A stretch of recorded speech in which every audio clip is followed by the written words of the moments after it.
Lakle, Inspector Tayai.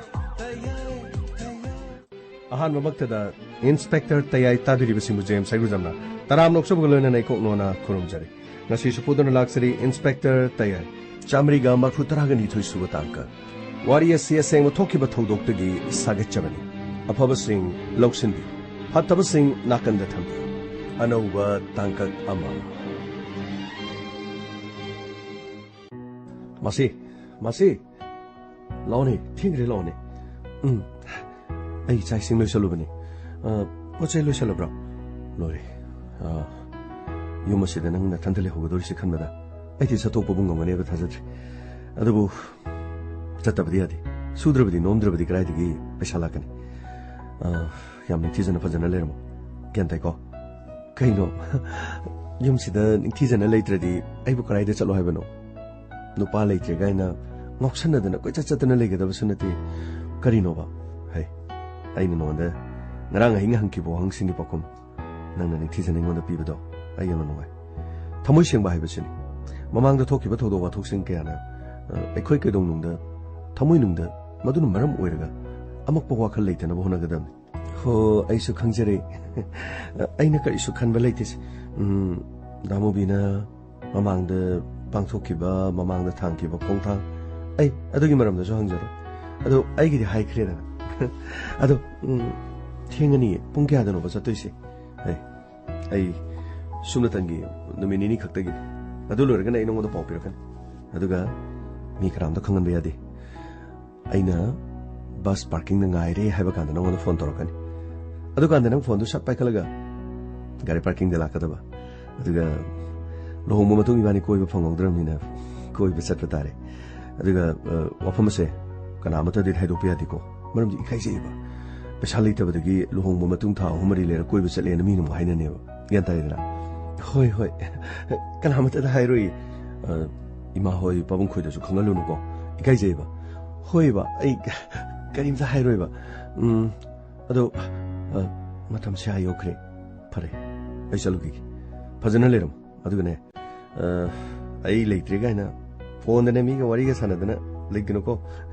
Carino Damo behind the Fare. Adudi, I told you, Nung Dumli Horoyari. I got a parking the Gary Faragat Salurki. Chaluki Geko. Hoi Damobi.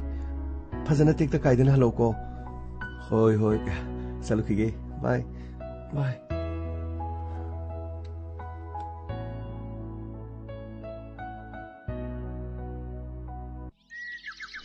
Tari Brahma. Sado mo to poron he kengre ni namo sai de ki sa pore so poro te ni namo luxury se le jere aina tal ma tang yauro ke na taw bani se le jere na sa no pidu kari pautari movie do thabak suba sakhi hai khangde da moi pabong leita bani na laira bani na mayum thado ga thabak suba saliba akhoi sida su no mani ni leyo haidan lehen bada Mapam the Halaga labor Mali Haidana, Nasano Pina Marola Mayati. Ado, Magi Tabutu Lodi poverty, I could see that later, so Mokweni Legele, you Hibasu, Mokoi songi me later Baduga. Adobo, Mubina Kaya Yaning the Baduda, Nasano Pisukari so Hibang of Dramali. Hoi, adobo to me. Masaning all Mayum Palagama Pam the Halaga labor say, Madam Amana Tragama Oirabasu. Lekai, still lady Bamiam, Cairo Lekai, Miam, Sigmi Jing, Sitongalin Hebim. Anai, Gaudana. Matam Kramapam the Lady Hainelagus. As home the young Kaina Male, Madam Sat Petabagi Male, Mayam Nick the Canabasio. Todo what Okaya Sinadi, a Pabamata Tadredo, Patabunga Tangairavanina. How's it say I'm the locre? In Tona Locrava Habitat? Adubu, Nasano Pidubo. Mahamat and the lady Badubanu, but a number. What do you what I phone the Kakargas Habira di Padonine? I never did them what he say. No mugging hacking hacta, Kari Awadapa, Ruga, Magasu Tatuka Centauri Benita. Pare. Magi Marabaka sum to I don't know Tamanidana. Madubu. Mayumakai Pale. Makogi Tungi Kalaga, Sientali to Paravan. Amarundane. Masamasu Yaudraba, a Sigmumatamus the Sientalo Bonope.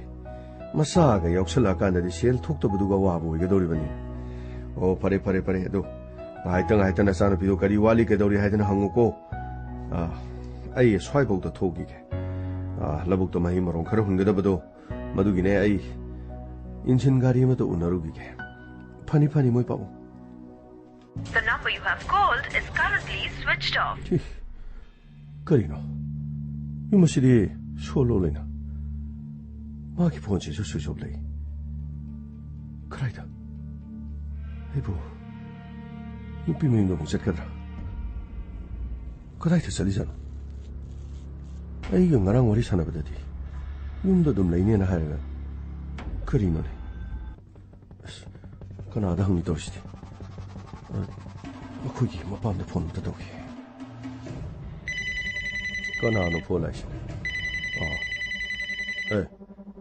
할로 어머 아이니 뭐 아이 모비니 뭐 모비에 까리 떠오래 타박 샷키베 니낭보 할라브로 아이 ngasi 한자라고니 아이고 마시부 아돔도 락비브라 마시 락디나 까리 떠오래 까다이데 샷크바 낭보 폰 떠러가 항드로 폰 떠보니 스위치업레이바 까리 이논이 하리시고 아이 코이데디 까리 이마다 하이람디나 스위치업레이 누가 윰수 통론바 윰수 쇼로리 폰주 짰다바 아다 법은 코이데 락브라 하이드나 아이 항자리베니 하이 까라이데 샷키브자노네 깨롤레까야 데이덤타 항무드나 파리범 아이 암타 항자기범 탐자리범 호이 까리 이논이 마두기 앙앙도나 마뿌로이베나 할락보다 마윰도 쇼로르가 레라미 하이시부 타박 짰기 하이라바수 마뿌로이베도 바우비게니데나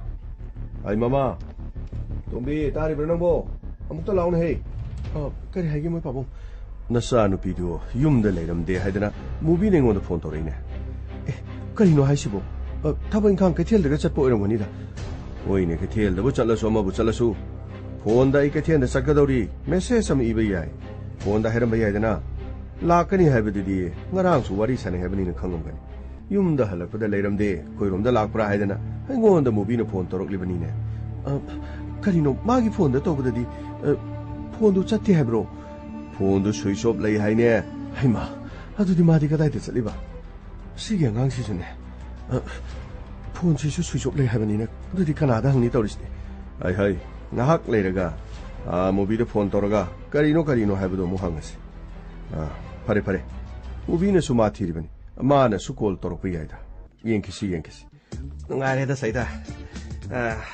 마마 핫 마푸도 마콩 콩카도 되는 리사 이사모 공포간 버니 아데기디 이오마 하이버디기디 마기 마사기 아나바가 그리가 로이나 파크라바자니다 마마 핫 방암바 아데기 그리노 마사 핫 방암바 대봉 반시다 토럭리바 미 매암세 마라시다 매암시나 그리노 소가는 미농시 파노다 바세 강데네 아이게 하이버도기 그리소 좀 해나다바 마기 하이버시나 로레 그리노 마마소 마사소 마기 마사소 마파소 마기 ngakta 그리노 hꯧꯖꯤꯛꯀꯤ ꯃꯇꯝꯗꯀꯣ ꯑꯗꯨꯕꯨ social minded ꯑꯣꯏꯕ ꯃꯤꯗꯤ ꯑꯗꯨꯝ ꯈꯔꯗꯤ ꯂꯩꯇꯕ ꯅꯠꯇꯦ ꯆꯩꯔꯥꯎꯕ ꯑꯃꯁꯨ ꯋꯥꯠꯂꯤ ꯑꯅꯤ ꯁꯨꯕꯅꯤꯅꯀꯣ ꯑꯁꯦꯡꯕ ꯁꯤꯒꯤ ꯈꯜꯂꯨꯔꯗꯤ ꯅꯨꯡꯉꯥꯏ ꯀꯔꯤꯅꯣ ꯈꯪꯗꯦꯗ ꯀꯩꯗꯧꯔꯤꯒꯦ ꯒꯥꯡꯃꯩ ꯁꯔ ꯎꯇꯤ ꯑꯁꯥꯡꯕꯗꯣ ꯗ꯭ꯔꯣꯕꯒ ꯏꯇꯣꯒꯗ ꯍꯋꯥꯏ ꯊ꯭ꯔꯥꯛꯇꯨ ꯀꯔꯤꯅꯣ ꯃꯔꯨ ꯑꯔꯤꯕꯗꯣ ꯁꯪꯇ꯭ꯔꯤꯛ ꯁꯪꯕꯗꯣ ꯃꯗꯨ ꯈꯔ ꯄꯤꯌꯣꯅ ꯍꯥꯏꯁꯤꯔꯥ ꯇꯧꯕ ꯁꯔ ꯎꯈ꯭ꯔꯨꯜꯒꯤ ꯌꯣꯡꯆꯥꯛ ꯇꯃꯦꯡꯂꯣꯡꯒꯤ ꯌꯣꯡꯆꯥꯛ ꯃꯣꯔꯦꯒꯤ ꯌꯣꯡꯆꯥꯛ ꯇꯝꯗ ꯐꯪꯕ ꯌꯣꯡꯆꯥꯛꯁꯤꯡꯁꯤꯁꯨ ꯃꯍꯥꯎ ꯑꯃꯠꯇ ꯃꯥꯟꯅꯗꯦ ꯃꯁꯛꯄꯨꯗꯤ ꯀꯔꯤꯅꯣ ꯍꯥꯏꯐꯦꯠ ꯃꯥꯟꯅꯕ ꯃꯍꯥꯎꯗꯤ ꯑꯃꯠꯇ ꯃꯥꯟꯅꯗꯦ ꯒꯖꯔ ꯒꯥꯡꯃꯩ ꯀꯗꯥꯏꯗꯒꯤ ꯃꯥꯟꯅꯒꯗꯒꯦ ꯇꯣꯉꯥꯟꯕ ꯃꯍꯥꯎ ꯑꯃꯃꯝꯅꯤ ꯇꯦꯁ ꯑꯃꯃꯝꯅꯤ ꯇꯃꯦꯡꯂꯣꯡꯗ ꯐꯪꯕꯅ ꯇꯃꯦꯡꯂꯣꯡꯒꯤ ꯌꯣꯡꯆꯥꯛ ꯃꯍꯥꯎ ꯑꯃ ꯎꯈ꯭ꯔꯨꯜꯒꯤꯅ ꯑꯃ ꯃꯣꯔꯦꯒꯤꯅ ꯑꯃ ꯑꯗꯨꯒ ꯂꯥꯡꯒꯣꯜꯂꯣꯝꯗꯒꯤ ꯐꯪꯕ ꯌꯣꯡꯆꯥꯛꯅ ꯃꯍꯥꯎ ꯑꯃ ꯑꯃꯠꯇ ꯃꯥꯟꯅꯕꯖꯥꯠ ꯅꯠꯇꯦ ꯑꯁ ꯃꯍꯥꯎ ꯇꯣꯉꯥꯟꯅ ꯂꯩꯕꯒꯨꯝ ꯀꯔꯤꯅꯣ ꯁꯔ ꯃꯤꯁꯤꯡꯁꯨ ꯇꯣꯉꯥꯟꯅ ꯀ꯭ꯔꯥꯏꯝ ꯇꯧꯅꯔꯤꯕꯁꯤꯡ ꯑꯁꯦ ꯑꯩꯈꯣꯏꯅ ꯇꯣꯉꯥꯟꯅ ꯈꯥꯏꯗꯣꯛꯑꯒ ꯐꯨꯕꯁꯤꯁꯨ ꯁꯔ ꯃꯁꯤꯁꯨ ꯁꯔ ꯑꯃꯨꯛ ꯍꯟꯅ ꯃꯈꯣꯏ ꯃꯇꯨꯡ ꯃꯅꯥꯎ ꯊꯕꯛ ꯇꯧꯗꯅꯕ ꯑꯁꯤꯒꯨꯝꯕ ꯐꯠꯇꯕꯁꯤ ꯇꯧꯗꯅꯕ ꯇꯧꯕꯅꯤꯀꯣ ꯁꯔ ꯒꯥꯡꯃꯩ ꯑꯩꯈꯣꯏꯅ ꯍꯤꯔꯝ ꯈꯔꯗ ꯃꯈꯣꯏꯕꯨ ꯋꯥꯔꯛ ꯋꯥꯇꯦꯝꯕ ꯌꯥꯕꯩ ꯋꯥꯅꯤ ꯑꯩꯈꯣꯏꯅ ꯐꯨꯕꯗ ꯁꯣꯏꯈꯤꯕꯗꯒꯤ ꯁꯤꯈꯤꯕ ꯅꯥꯈꯤꯕ ꯌꯥꯎꯔꯗꯤ ꯑꯩꯈꯣꯏ ꯑꯐꯕ ꯑꯣꯏꯔꯣꯏꯗꯧꯅꯤ ꯑꯗꯨꯅ ꯌꯥꯝ ꯆꯦꯛꯁꯤꯟꯒꯗꯕꯅꯤ ꯁꯔ ꯑꯩꯈꯣꯏ ꯇꯃꯦꯡꯂꯣꯡꯗ ꯌꯥꯝꯅ ꯅꯨꯡꯉꯥꯏꯇꯕ ꯊꯧꯗꯣꯛ ꯑꯃ ꯊꯣꯛꯏꯅꯦ ꯁꯔ ꯃꯌꯥꯝꯅꯗꯤ ꯉꯥꯛꯄꯒꯨꯝ ꯁꯣꯁꯤꯌꯦꯜ ꯃꯤꯗꯤꯌꯥꯗ ꯌꯦꯡꯅꯕ ꯁꯔ ꯑꯗꯨꯕꯨ ꯁꯔ ꯑꯩꯈꯣꯏ ꯇꯃꯦꯡꯂꯣꯡꯗꯗꯤ ꯃꯗꯨ ꯑꯉꯥꯛꯄ ꯅꯠꯇꯦꯗ ꯁꯔ ꯍꯧꯖꯤꯛ ꯈꯛꯇ ꯀꯔꯤꯅꯣ ꯚꯥꯏꯔꯦꯜ ꯆꯠꯄꯒꯤ ꯑꯉꯥꯡ ꯀꯔꯤꯅꯣ ꯅꯨꯄꯤ ꯑꯃꯅ ꯅꯍꯣꯡ ꯁꯥꯔꯒ मागी मसाद ममांग पम्मगा थमे अदुगा क्लास यावबगी फोटो दो नुक्सी न मयान भरे लोइने चटक्रे सर अदुगी थबक थोरंग सिंगदि सर खाजे खतनी दा सर अखोगी चिंगी लमदा लाइब सिंगसिदि वाबा क्यासदि मयामना खंगबिब नते तमगी मफाम सिंगदि होजे पुक्चेन चावब मी मयाम थोले अवाना ताब सिंगद मतेंग पांगबगी अदु तौबगी अदा तौबगी होय क्रेनो तमगी मी सिंगसो चिंगदा लाइब मी सिंगी अवाबा पांग खरसो अदुम यावेगो सर अदुबो सर लेंगा के मेकैदिगी मियेंग चांगगा सिगुम खुदोंग चादब सिंगसिदि हेनि यंगसिंगबिदि सर ईश्वरना मखोयबो चानगनि हारिबा सर गमै आइसु उरे अदुबो हारिबा वीडियो अदु थमोय सोंनिङाय ओइबा वीडियो अमसु ओरे लेंगा की मेकैदिगिसु मियेंग चांगगनि हाइबा तोंगा तोंगानबा पाउसेसिंगदा अदुगा मिनिस्टर खरनसु फोंदोकले मदु यामना फबा खोंथांग अमनेना आइसु हाइनि सर अखै तमिलिंग डिस्ट्रिक्ट के मनुंग चनबने फ्रीगी सर डायलोंग प्राइमरी स्कूल द क्लास 1 खक तंबा नुपी मसादना माकी ममा मपाना नोमगी हिंगनबगी क्रीनो सरा तानबगी लबुक लो सुब चटखिबनि सर अदु मागी मयुमदा अंगांग दु सेनबिनबा लैतबनिना मोपादु नहोंग सारगा पोरगा पुरगा लागा मोपादु सु तुमथोक्रे सर मोपादु तुमखिबो मोपादु मागी ममांगदा सुमाइना थम्मगगो अदुगा क्लास दु माना ओजाना ताकपुदु यावबगी वानि द सर मयामनदि नुक्सी हाइबा सर अदो अखोगी चिंगी लमददि असिगुमबसे मासिंग खांगदना थोएदा सर अदुबो कनासु खंबिनबा लैते कनासु तमिनबा लैते क्रीनो चिंग अमदि तम अनिगी मरक्त क्रीनो मरिबुदि यामना फगले हाइबाबु चिंदना अखोई चिंमी तमी अमातनी हायरगा थबक तौथोरकदना चिंमीना दुम तोंगाना तमीना दुम तोंगाना लैरदि सर कैदोंगैदा खोई पुनसिनबदि यागदबा मानदे सर दमै यामना चुम्बो वाफमनि तोंगा तोंगानबा लेंगाकी माइकैदिगिसु अंगांगदुदा मतेंग पांगनी हाइबगी वाफम क्यासु लैख्रे अदुबु पिगलिबा अंगांग मचा अमा पोरगा मदुदा अखोइना फोटो अमा वीडियो अमा उरगा अंगांगदु खक्तदा मिनुंगसि उतपना चिंगदा अखोइना मतेंग पांगे हाइबदि यारो तोंगा तोंगा सिंगी मफम सिंगदा इंफ्रास्ट्रक्चर्स करी दरकार लैरिगे मफम मदुदा लेफम थोकपा एमएलए सिंग लेफम थोकपा मिनिस्टर सिंग मखोइना करी थौदांग लौरिबगी अमदि करी लौगदगी हाइबदो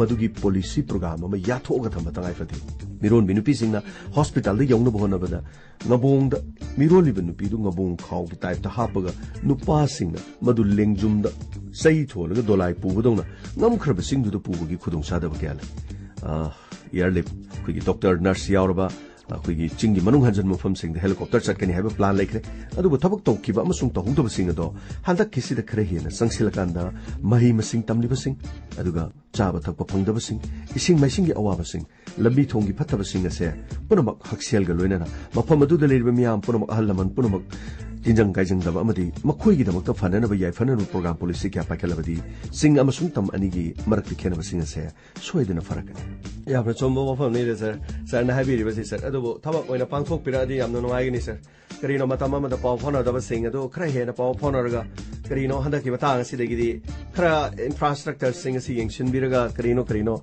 sir sing khakta gi wana te da tamgi mafam kya da so slambi phataba kari ya da ma am so leiri inong nong na sem sarak fu so me am leiri ko sir masidi anauba karino lengak sina hen afaba miyam gi da lambi thong thangna bai sing mai sing education gi haksel gi asingum da mai onsin bidibus degi kara hen onsin biraga maroina ya da lambi sing si han mari sem bi di nungai gi ni sir lambi ya da basiri sir anaba pukhat pada anaba hospital yaudring da lambi da tat pa panam yaw gi ni sir yamna chumi gamai madumak to boy resnu ko ado ai office manu da changi ismi kari le jan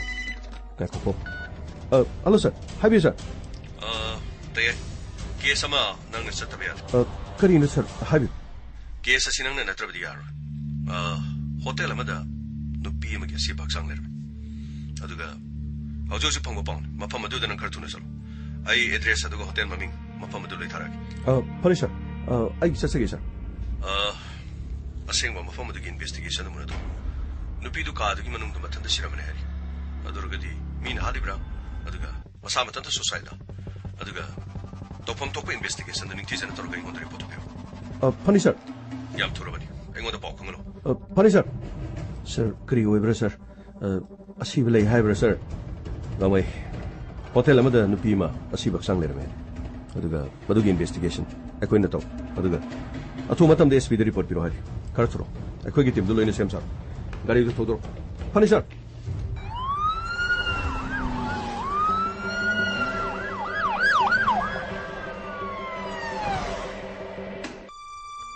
Pabong. Nga, Pabong. Hai, Mubia. Nang labra.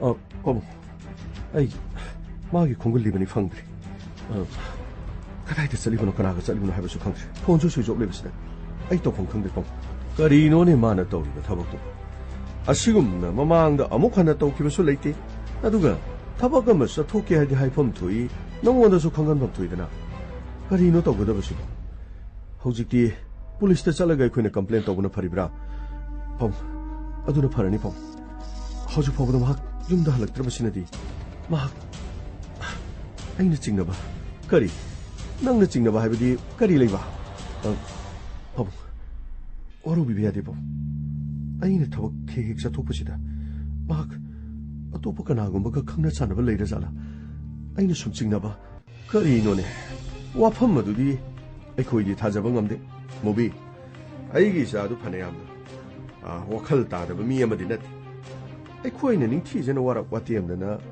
ꯑꯗꯨ ꯐꯥꯎꯕꯒꯤ ꯊꯥꯛꯇꯨꯗꯤ ꯁꯦꯝꯃꯛꯈꯤꯕꯅꯤ ꯃꯍꯥꯛꯅ ꯅꯠꯇꯕ ꯂꯝꯆꯠ ꯑꯃ ꯆꯠꯀꯅꯤ ꯍꯥꯏꯕꯗꯤ ꯑꯩꯅ ꯊꯥꯖꯗꯦꯅꯦ ꯑꯗꯨꯕꯨ ꯑꯃ ꯑꯣꯏꯔꯦ ꯑꯩꯈꯣꯏ ꯑꯅꯤꯅ ꯑꯣꯟꯁꯤꯟꯅꯗꯅ ꯁꯨꯃꯥꯏꯅ ꯅꯩꯅꯗꯅ ꯂꯩꯕ ꯌꯥꯔꯣꯏ ꯍꯧꯖꯤꯛ ꯐꯥꯎꯕꯗ ꯌꯨꯝꯗ ꯍꯜꯂꯛꯇ꯭ꯔꯕꯗꯨꯅꯗꯤ ꯄꯨꯂꯤꯁꯇ ꯀꯝꯄ꯭ꯂꯦꯟ ꯇꯧꯗ꯭ꯔꯕꯗꯤ ꯄꯨꯂꯤꯁꯅ ꯑꯃꯨꯛ ꯅꯈꯣꯏ ꯀꯔꯤ ꯇꯧꯗꯨꯅ ꯂꯩ ꯃꯗꯨ ꯑꯩꯈꯣꯏꯗ ꯑꯃꯨꯛ ꯇꯥꯈꯠꯂꯛꯀꯅꯤ ꯅꯪꯅ ꯆꯠꯂꯒ ꯄꯨꯂꯤꯁ ꯁ꯭ꯇꯦꯁꯟꯗ ꯋꯥꯐꯝ ꯑꯁꯦ ꯑꯃꯨꯛꯇ ꯀꯝꯄ꯭ꯂꯦꯟ ꯇꯧꯔꯁꯤ ꯑꯗꯨꯒꯅꯦ ꯐꯪꯅꯕ ꯈꯔ ꯊꯤꯕꯤꯌꯣ ꯍꯥꯏꯗꯅ ꯃꯍꯥꯛꯀꯤ ꯐꯣꯇꯣ ꯗꯔꯀꯥꯔ ꯂꯩꯔꯛꯀꯅꯤ ꯑꯗꯨꯒ ꯑꯔꯣꯏꯕꯗ ꯀꯩꯔꯣꯜ ꯂꯩꯀꯥꯏꯗꯨꯗ ꯎꯍꯧꯕꯗ ꯃꯥꯅ ꯁꯦꯠ ꯆꯥꯔꯒ ꯊꯣꯛꯈꯤꯕ ꯗ꯭ꯔꯦꯁꯇꯨ ꯈꯪꯉꯕꯗꯤꯅꯦ ꯃꯗꯨ ꯐꯥꯎꯕꯗ ꯂꯩꯀꯥꯏꯗꯒꯤ ꯃꯤꯗꯒꯤ ꯍꯪꯉꯒ ꯄꯨꯂꯤꯁꯇ ꯀꯝꯄ꯭ꯂꯦꯟ ꯇꯧꯕꯗ ꯗꯔꯀꯥꯔ ꯑꯣꯏꯔꯛꯀꯅꯤꯀꯣ ꯄꯥꯕꯨꯡ ꯑꯩ ꯄꯨꯂꯤꯁꯇ ꯁꯣꯏꯗꯅꯃꯛꯀꯤ ꯆꯠꯆꯔꯨꯔꯦ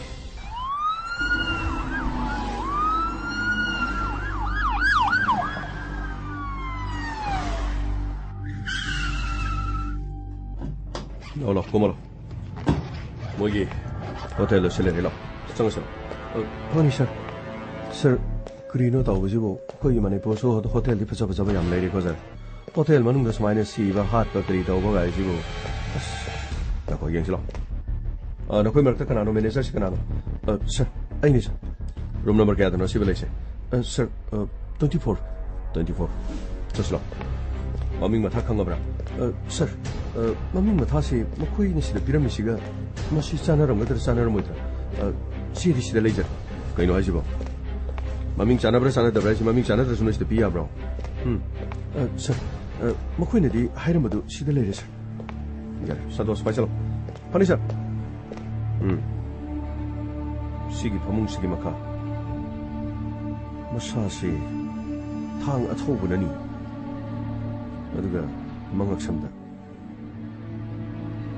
ꯑꯇꯩ ꯆꯦ ꯆꯥꯡ ꯀꯔꯤ ꯀꯔꯤ ꯂꯩꯒꯦ ꯁꯟꯇꯣꯁ ꯁꯥꯔ ꯒꯥꯃꯩ ꯁꯥꯔ ꯃꯅꯨꯡꯁꯤ ꯌꯦꯡꯉꯨ ꯕꯤꯃꯣ ꯁꯥꯔ ꯀꯔꯤ ꯀꯔꯤ ꯆꯤꯡꯅꯕ ꯌꯥꯕ ꯄꯣꯠꯂꯝꯁꯤꯡ ꯑꯗꯨꯒ ꯃꯁꯥꯒꯤ ꯑꯥꯏꯗꯦꯟꯇꯤꯐꯤꯀꯦꯁꯟ ꯇꯥꯛꯄ ꯌꯥꯕ ꯄꯣꯠꯂꯝ ꯀꯔꯤ ꯀꯔꯤ ꯐꯪꯒꯦ ꯐꯅꯤ ꯁꯥꯔ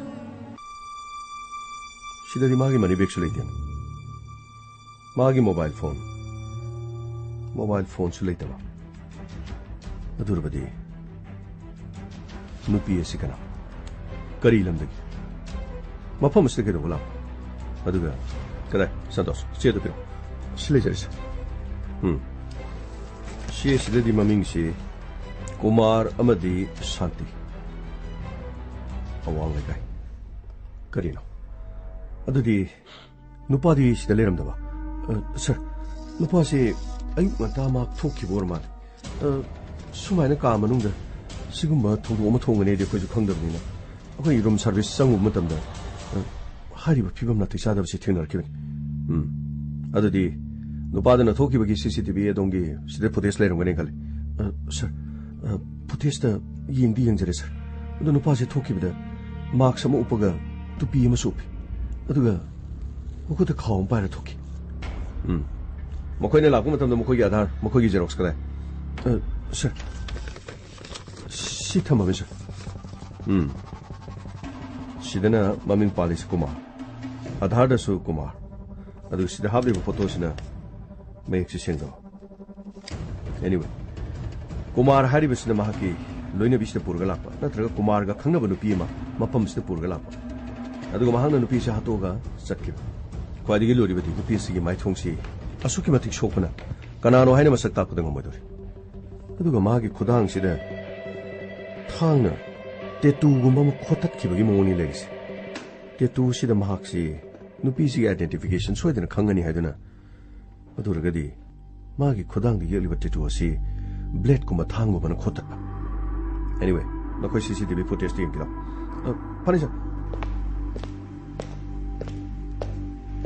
sir sida lejare sir sigi mapasina khoi ni singkhala lejara adudi makoi ngarang lakhiba sir makoi ngarang lakhi aduga nupa se lakpada su sir tupi amaga marks amaga up hojiki matamdadi marks upase laina tina sina yare khang thoki matamda sida bag ama paira thoki ba aduga nakoigi front haibadi hotel asi mamangda CCTV sir adugi CCTV footage sida lejare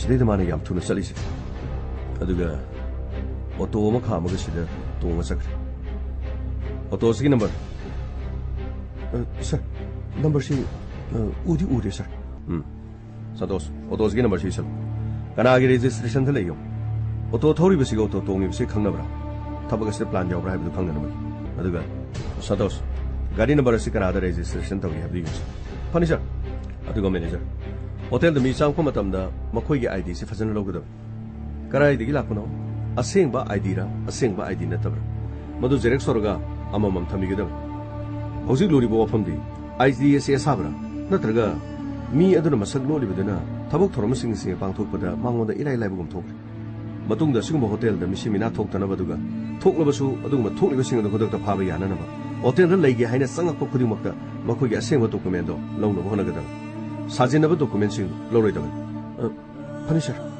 Santos sir igi sample haibadi masas tagi e blood group aduga magi DNA khangna na bagidama postmortem tokpomda doctor da masigi matang di amtuna pani sir aduga missing complaint nupi mangkiba yumda halaktaba police station singda kana kana la I haiba inong no ngarang amadi ngasigi report sing madu khoi khongana batoksi aduga imung manungi miyoi singda haiba nupi sing masak ta halaga makhoi ga kari mari leini haiba du khangnam phonasi tangai phadari imung manungi miyoi singi DNA lorga asi baksang sigi DNA ga matching oi bra haiba du yengna phonasi pani sir aduga ambulance lab natra sir ambulance ma panghale phare manager mapam ase case loi phobodi ka asi season abiran case ase loi baga koi season abaya apni matang pijar pani sir gamai chaslo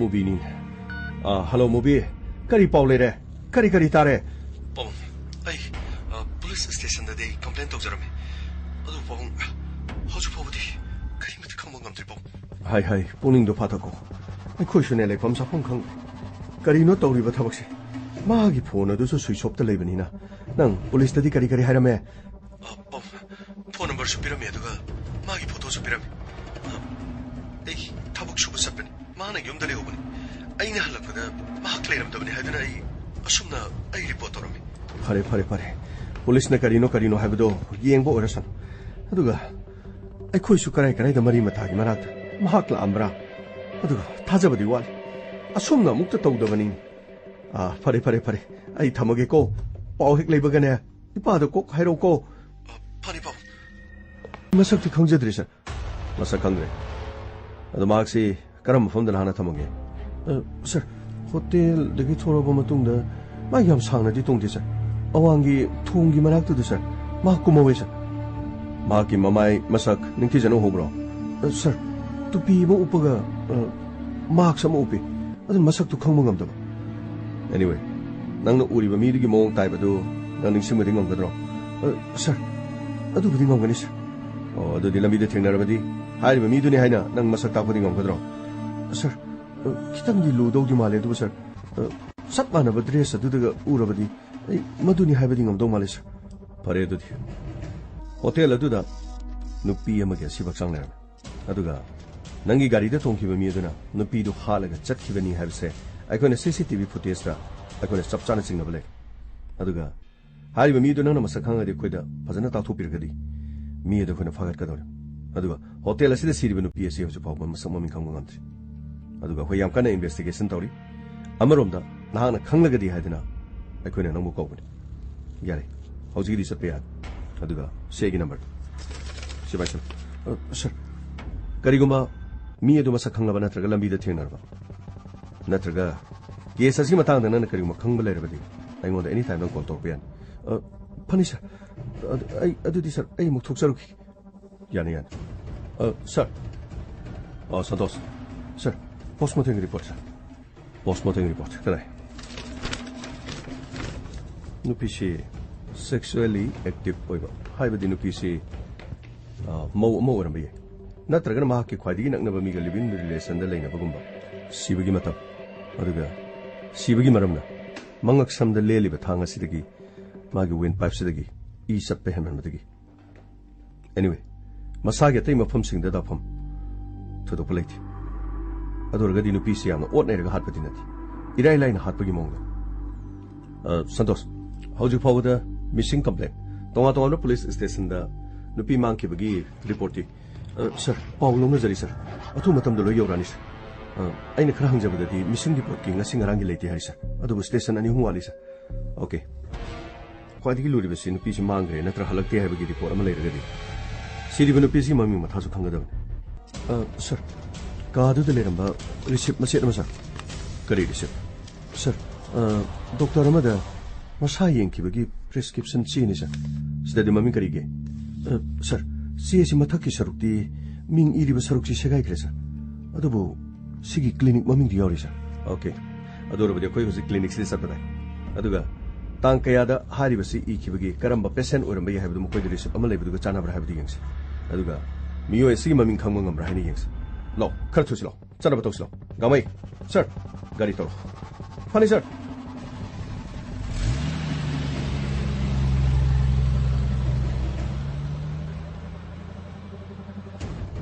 Karinore khabar da yaurisibo hotel amada nupi amagi si baksang leram nupi asi mamai si masak khangba ngamri kanagumba yumdagi thokraga hanjalaktaba nupi leragadi mari lenaba singna mokta laktani yambiyo karinone harisibo sibo ei sa nupi masi oramgadrane ma oiramoi karinone sibo ai Mubiga mukta tana da bayati. Pao si mubi dam ta tam da bayati. Chingna kreda. Ado bu hotel amada. Sirga lera me harisibo. Maadi kari do bu hotel do sakadoriba. Kari no ne. Amuk to pol dogana. Ai mongo da mukta hanga hodo.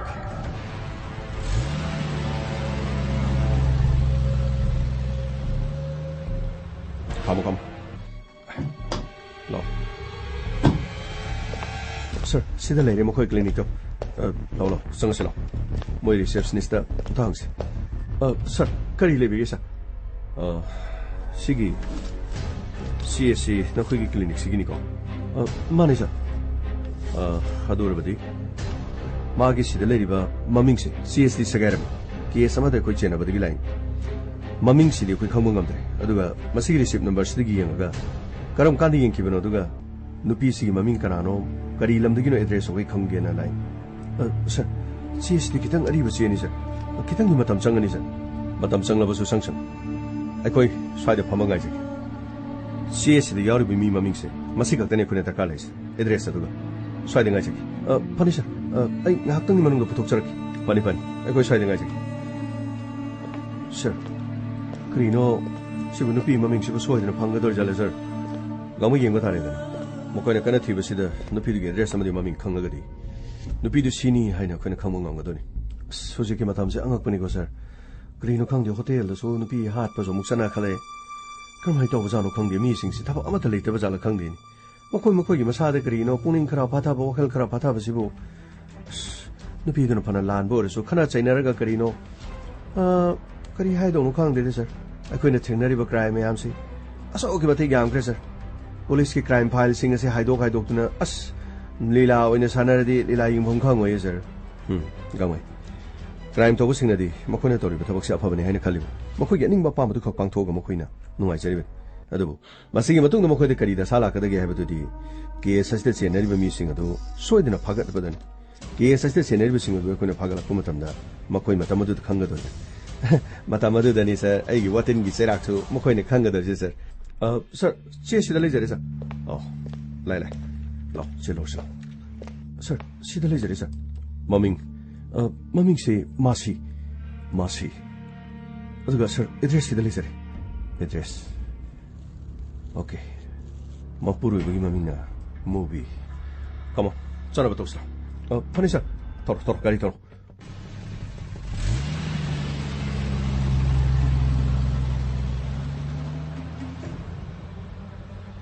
Adudi, photo asi cover the gari the social media the tagalisibo. Mana tiaba. Pong, sidi masina tipong. Yeng with the mia topomalipo. Ay di haibong kangdrini. Adubu, makogi mok the salaga. Karino, makogi masadu yeng by yahebanina. Masaktu yeng tok lucirene. Pong, masina toribus carino country. Magi and Ingba Carino have a kangong up. Tasinama, they back me out amongst them. I don't talk Nick. Pong, Pazapong Karimata lady. Police tasu. I couldn't complain to Kravanina. Matang Sapsana police ne could the hurricane to Calipo. How do you say? I did Masimandipom. Mubi. Yen talk Nurga Kangan of Patrania. Wait, I'm double solution. Although, owning the thing never lady city, Yen but a Patrania.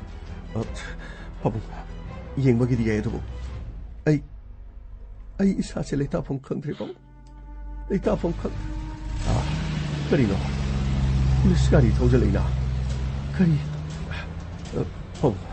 It's. No. Sir, Mokoi Carino, Alamasula is there. Hunks. Sir, Carry Lebidogi. Mapamas de la people. Mapamas de Leba, Masiam Tonasagi. Sir, Madi Halakta cinema in Musure, sir. Carry. Ado the police complaint out. Sir, police complaint out. Manano queste sensida. Okay. Ke Samakok Equina, Espin Harakadi Equi handle Togan. Amore. Adongi Luna be the Yum talk with the Kari Dressetki, Aduga Mahaki, Masakmo Kamdoi. Equi the photo later, them to Upu. Sir, Masaki, Egi see points the hour.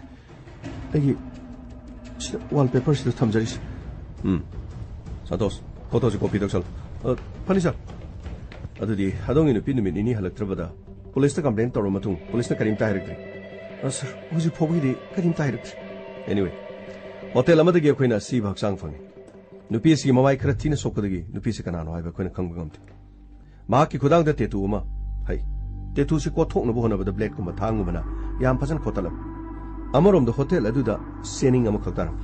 Madugi sending do Doctor Gi prescription, Hibadi, Doctor Gi, Clinic Amada lying bagi, Natraga Hospital Amada lying bagi. Doctor na hidak mami inab. Hari basi aduda akoina ticket matamda mahaksi Masi hanira. Mapuroiba movie. Karino sir. Habiri basibo. Asingma. Akoina hajaribas. Masi hari basi hotel da sidon le. Ado mahaki masado postmortem toro matungda akoi mokta thami. Imung manung na laaga masak tawa yan. Karino ni bunga harisibo. Aigi sanupi Masibo. Hotel amada sirami haiba. Masak su khangba ngamdaba makai soali. Aduga khudang da sutetu. Mane. Magi Kudanga, Magi, waiting Kudanga, the two Mayepane, the two Duda, Lapsina Matorga, Maduda, Mahanga, ABC alphabet, I'm even. Gary Habano have the country, but Key Hina Tabo or a man, Key Hina Targa, Lapsina Matorga Yepani, what a Madudaning Telecomatam the Mon and Angwat, but the Tajaluku to the Coke by Adri Haydana. Mayumpan, but the Sutetu to Magnaurgas at Kiven. Aduga, Carino Harisibo. What are we beadi? I don't know, hospital, Damutala Pirga, my Masatu Yabaya. Also, you mock the Tamlin. People Madu Urga Sweden, I don't use an opinion have the Kangungan. Aduga, movie. Adona Sulapirga Dongi, Luinabini, Aduga, Mani Natia, seeing Bayan. Aduga Manapau. The iPad of the Dongi Sani have said on the Tazagadi. I don't think DNA Lorga. I don't get Sanapigi DNA and is matching or having young agadi. I don't get Sani have Sira and Kanga. Amore. A tubumatum de la Pirga. I see Masasi Masatan and Honabi. Paribo, I quite who you mock the Sarga. Masakango and Obonazarek. Movie. Have you, sir? I don't mamma de Dong in the piggy Marisi Bukando Bibaki. Sir, what from the sir? I know some coming begin. I don't in the pig, I don't see Paul Popona de Branatraga. nati sir pau phone se akhoi ni yum pan masu koi thi aduga sir mafam asida ma thamamaga aina thabak suba chatbani aduga aiga maga su nahan wari adu mak sanaki adugu ai yumda halakani habu sum hana khangmani aini yumda halakpa matamdadi yum thong lolom ki sir aduga ai pabungda masila praiduna aina pabungda phone toki matam maduda pabungna lakte herki madudagi koi koi thi badagi police ta khwadi na ko manang na ko police station da pause complaint tawduna report ama ijaki bani sir anyway hausi ko ribo wafam se dong inu bi loina bi se hotel adu da nupa amaga lai habis kari no habiri se sir asengmani mamingna kumar haini iram aduga nupi si mamingna santi haini iram hotel adu da makoi chang ko matam da makoi gi maming matha se la ne hai bi maram kari gino khangti adurga di adongi loina bi masi atopa nupa amaga mari lena hotel adu da makoi unaba aduga nupa da masi bu hala batungda tupi mu laga marks upaga mahangna hotel adu gi thoki ba madi hotel adu gi mamang di auto ama pharaga sakki ba sisu CCTV footage to miyo edu kanano haibadu aikoina chapchana khangba ngamdrasu hotel adu mahak lerim liba mi ado athu matam de koina fagan aikoina soidana patogan sir haibiri ba sigo sir manguma sir mobi wapam si aseng masina siram liba je hotel amagi manungan adu hotel du book tobani hotel book to bai ba si nupa amaga nupa si mamina kumar amadi santi makoini iram liba maming asi sasinabra sengdabra haibadu di ko yam kana tijal amaronda nahaka masiga mari se karama mongda legi sir karigumba mata fataba mari leke sir aduga adongi loina bini yum sida mathanda thamba matamda aduga adomna lambaida thabak suduna satpa matamda adongi nupi da adomna singna ba thawdo wathawti kari legi sir adugumba karigumba mata leke sir imung manung pabung khoi ma khoi ga su khoi paw dum phawna da yam nusina na le mate kharadi ima khoi gi yumda pabung khoi yumda leiru la adugu mapam da kuina leibidu ni na mi jeng nungai te haiduna aina mu yum sida ma mathanda dum leilakkibe anyway movie amore numida siadong thabak sufam da leiko asingani sir ai thabak sufam da leije sarna ibu thaja bidrasu thabak mafam da hambi yagan santos sir thabak mafam gi address phone number masigi su loksal pani sir movie adongi thabak sufam mafam gi phone number aduga address na singmu mafam sida pibi aduga masigi su adongi loina bida domna singna ba wafam haibadi nupa topaga mari leina bu wafam sir karina sarna haibiri to sir mak atopa nupa ga mari leini amasung leina de haiba ai karigum amata khangdi sir pare amore ako investigation yam kana sathari aduga doctor da masai yeng nubugi CS da di masini haibadi mek sengna taklabani na siri basi masini haibasi confirm ora nikal na mokta lapiraga amutang yembira ro aduga jingna ba lerga su DNA test torga maduri khangna bhana minase phani sir akhoi huji mang lakna bhona jarge sir karino ne hi chana pibo hotel amada topa nupa amaga aduga nupa aduna hatok pirga mamai khumjalaga tupi upaga chatke aba mubi hospital da chana ba toksine mok ta chalaga chana piro na tabra mar ai badum yengu si laune khoi pabu chana ba toksi yam nuwa jare pabu ngamadi mubi aduga case asiloidir fawdi mubi matam khradi mapam sile bitar adongi thabak subudu khara lepi batare tangai fadrabde khoina ko matamda karigumba information khangning ba longning ba akoina bula asu adomna bula asu madui khudong sabado sir ai adumak leijagani sir yano pare si ai number ki pasal aduga nahana nahaki nupi gi matang da singna ba natra karigumba khangning ba haining ba case asi matang da karigumba akoi da haning ba lerani any time no phone thok yan phani sir adudi akoi muk chana ba toki gamai chana ba toki phani sir karino hojiki magi mapuro bidi thabak subu chatle so hai adu karino sir hojiki mau sibu karino magi nupa si khangan na atopa nupa ga mari leinaraga hotel da book torga leiba jala sir gamai madu sumal adu hoji makire ko hai bangam thawdok asida kumar amadi santi hari basina karino maming aran mani salamisi aduga movie amadi masi haina siram natraga masi natraga atopa nupa amagi maming madu siram hauji khwaidigi luruse hotel dagi thokiba mamai khumba marks upa tupi upada mahakana mahaki khungul libta aduga masi phone number mahaki CDR record singthoga kana ga wari sane karama mi ga aron lei madugi matang chap chana khangna bonasi furniture Lakle Inspector Tayay Lakle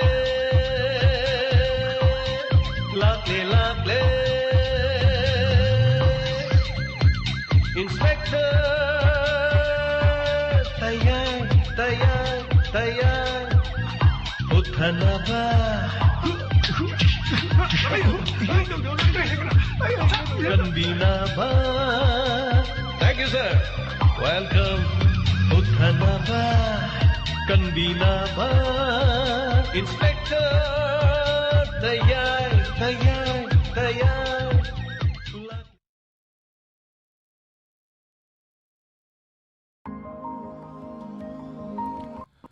Hanana Dakachari, Lantoksari Inspector Tay Hansen Patanka, Samriga Marfudarani Toy Subat, Tabiri Papunamapu Hanana Dakachari, Hana Sata Jaramba, Toramparing Sing Hosik Toli Rangasina, Kara Hongto Hongzin Labagidamata, Conjelo in a Tabiri Bamadi meing Tabiri Basina, Oro Bidanaba, Haisari.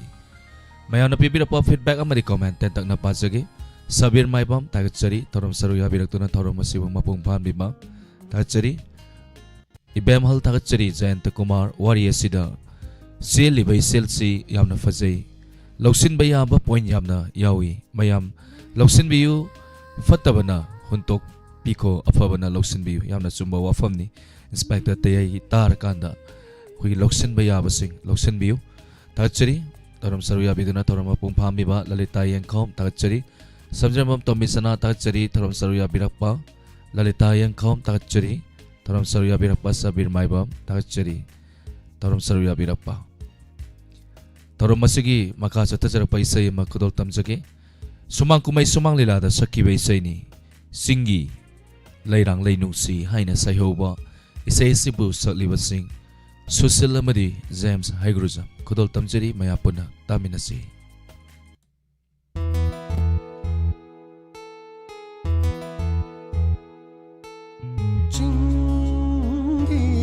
Layrang laynungsi malangi sahum kalakle Jingi layrang laynungsi malangi sahum kalakle Lotla rotha moida lona chikna tum Lotla rotha moida lona chikna tum Chingi layrang laynungsi Chingi layrang laynungsi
चांद तका मसीना